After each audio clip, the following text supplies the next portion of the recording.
Olá, nono ano! Tudo bem com vocês? Tudo joinha? Hoje a nossa aula de redação é na apostila 3, módulo 30, da narração para a dissertação. Importante lembrar que tudo que nós escrevemos recebe o nome genérico de redação, não é mesmo? Existem três tipos de redação: a descrição, a narração e a dissertação. É muito importante também que a gente saiba que existem diferenças entre elas, não é mesmo? Hoje nós focaremos na narração e na dissertação. A narração, na verdade, é a modalidade de redação na qual nós contamos um ou mais fatos que ocorreram em determinado tempo e lugar, envolvendo certos personagens. Já a dissertação é um tipo de composição na qual quem escreve expõe ideias, seguidas de apresentação de argumentos que vão comprovar todas essas ideias. Então vamos lá à nossa aula? Nesta aula nós vamos retomar a diferença que existe entre a narração e a dissertação, para mostrar na prática que a narração ela pode ser o ponto de partida para a reflexão e a produção de um texto dissertativo. Então, primeiro a narração. A narração ela trabalha com concreto, o singular, e ela relata uma sequência de ações que acontecem no decorrer do tempo. Por isso que tem na apostila de vocês esse exemplo da Alice limpando a casa, que é o que? Na verdade, está relatando uma sequência de acontecimentos. Já a dissertação, pessoal, ela trabalha com conceitos abstratos e comenta aspectos gerais da realidade ou ela até opina sobre eles. Vocês podem ver aí nas ilustrações o trabalho infantil.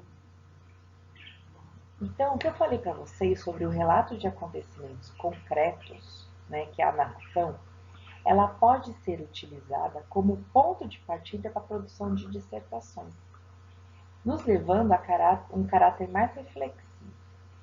Nós vamos ver isso agora na próxima atividade. Agora nós vamos ler atividade oral, crônica dissertativa, TV no CTI. No dia 24 de fevereiro, eu estava no CTI de um hospital recém-saído de uma cirurgia, quando morreu o cantor Peri Ribeiro. Ele também estava internado há dias, em outro hospital do Rio. Heloísa, minha mulher, ficou logo sabendo, mas quis me poupar. Ele era nosso amigo. O cuidado de Heloísa, no entanto, foi inútil. Havia uma TV no CTI bem na minha frente. Assim que abri os olhos, vi a notícia. Morreu Peri Ribeiro. Foi o primeiro a gravar Garota de Ipanema. Tinha 74 anos. É impossível hoje ficar alheio à informação.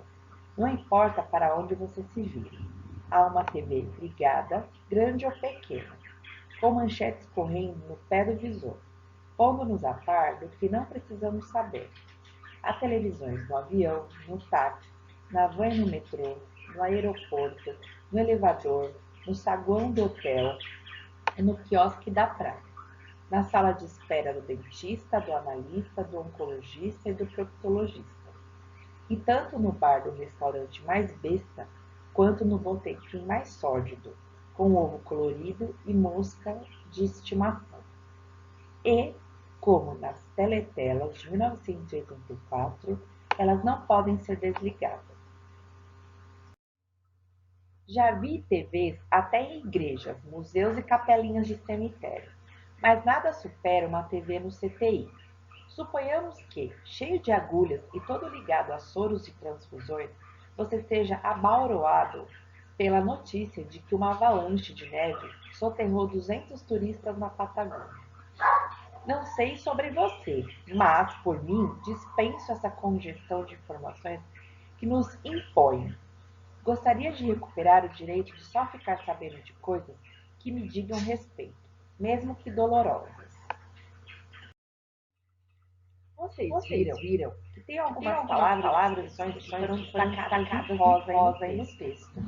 Para essas palavras, nós temos agora o significado dela. Então, Garota de Ipanema, para quem não conhece, é a canção do Antônio Carlos Jobim e Vinícius de Moraes. É uma das músicas brasileiras mais famosas no mundo inteiro.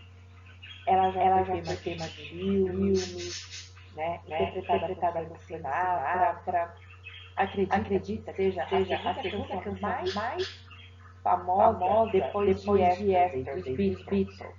Por sua importância, ela foi cantada até em abertura de Jogos Olímpicos no Rio de Janeiro. Sórdide quer dizer sujo, repugnante, asqueroso.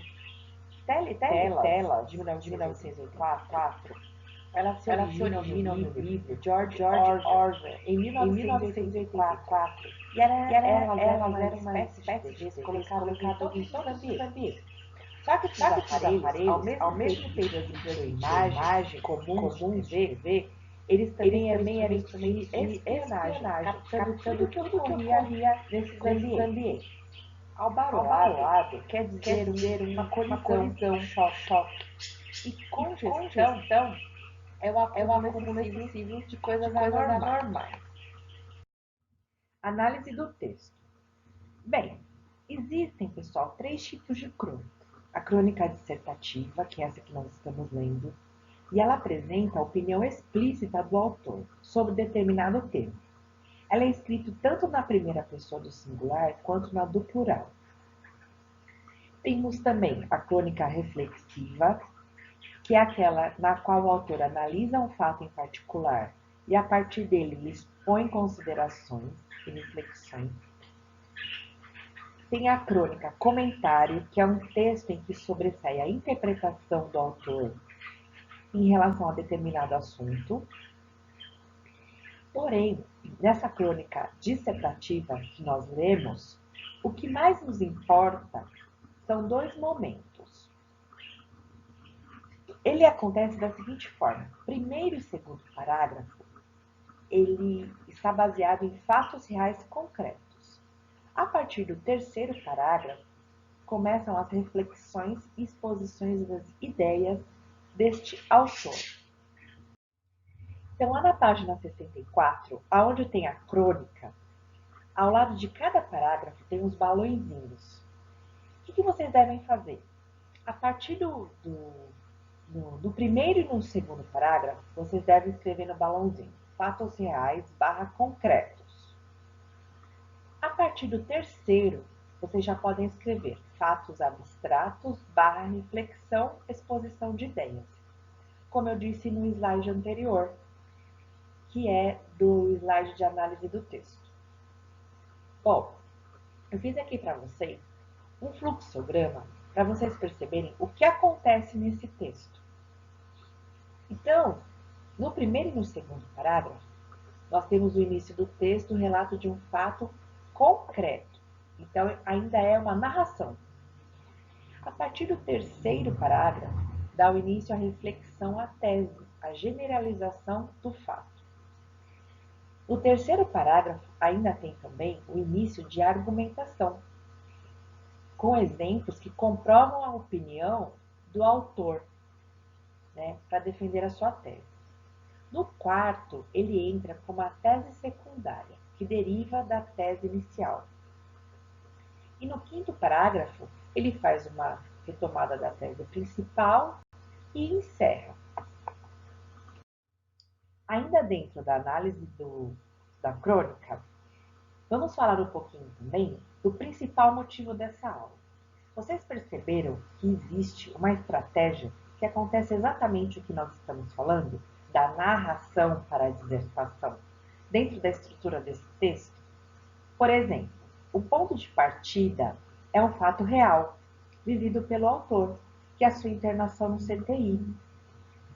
Porém, ele é um texto dissertativo por quê? Porque nesse caso, o relato é apenas a porta de entrada para que ele vá para uma reflexão, o posicionamento do autor sobre a onipresença da televisão e o consequente excesso de informações que ela gera. O autor defende a tese que é impossível hoje ficar alheio à informação. E, por fim, ele retoma a relação entre a construção do texto e a passagem do particular para o geral, do concreto para o abstrato. Atividade. Os textos em casa, tarefa 1, relatam respectivamente um fato imaginário e um fato real. Escolha um dos temas abordados neles para produzir sua dissertação. Então, como que é para fazer essa atividade? Vocês vão ver que lá na seção do Em Casa tem 2 textos. E realmente esses 2 textos, neles tem um fato imaginário e um fato real. Vocês vão escolher um deles, né? Um dos temas que foram abordados aí naqueles textos, para produzir uma dissertação do gosto de vocês. E para isso, vocês vão seguir o seguinte planejamento, para que fique mais organizado também, né? Então, você vai lá anotar o tema que você escolheu, a opinião e a tese que você vai defender. Depois, você vai pensar em 2 argumentos, ou até mais, mas 2 argumentos que justifiquem a sua opinião. Lá na apostila ele pede pelo menos um argumento contrário à sua tese para usar como contra-argumento. Porém, não é obrigatório, né? Ainda nós estamos treinando a argumentação. Mais para frente, nós fazemos esses contra-argumentos, ok? E por último, a conclusão. Então é isso, pessoal. Eu desejo para vocês uma boa produção e leiam os textos, eles são bem interessantes. Vocês também vão precisar deles para poder fazer os exercícios, a correção de exercícios, que nós vamos corrigir, como vocês sabem, na próxima aula, ok? Muito obrigada.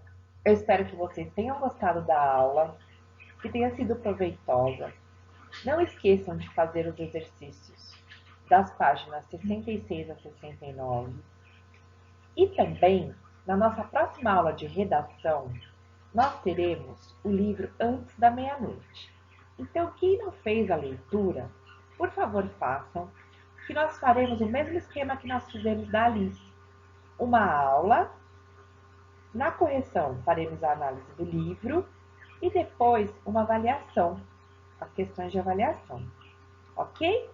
Um grande abraço a todos e até!